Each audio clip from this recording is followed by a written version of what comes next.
बदलापूर प्रकरणात आरोपी अक्षय शिंदे याचा एन्काउंटर झाल्याप्रकरणी महायुती सरकारने संपूर्ण महाराष्ट्रातील महिलांची मने जिंकली आहेत। त्यामुळेच महिला वर्ग खूपच आनंदी आहे। मिळाल्याबद्दल समाधान व्यक्त करत महायुती सरकार आणि मुख्यमंत्र्यांचे आणि महाराष्ट्र पोलिसांचे आभार मानले। बघूया महिला भगिनी काय म्हणतायत ते।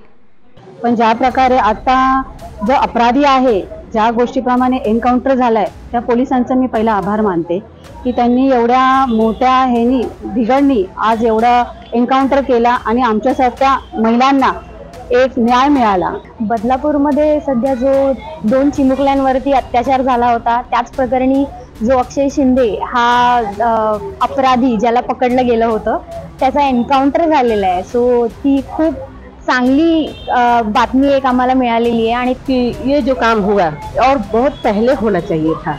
कोई भी आरोपी ऐसा कांड करके बचना नहीं चाहिए और इस घटना की वजह से सबको सीख मिलेगा कि ये कोई भी बलात्कार करने से पहले 100 बार सोचेगा कि इसका अंजाम क्या होगा। त्यासाठी आपल्या महाराष्ट्र राज्याचे मुख्यमंत्री एकनाथ शिंदे साहेब तसेच उपमुख्यमंत्री देवेंद्र फडणवीस साहेब यांचे मनापासून आभार आणि राज्य सरकारचेही मनापासून आभार। आणि त्याच्यासाठी मी माननीय मुख्यमंत्री एकनाथ शिंदेजी आणि फडणवीस साहेब यांचा खूप मोठा आभार मानते की अशा नराधमाला। Star news bureau, Nashik.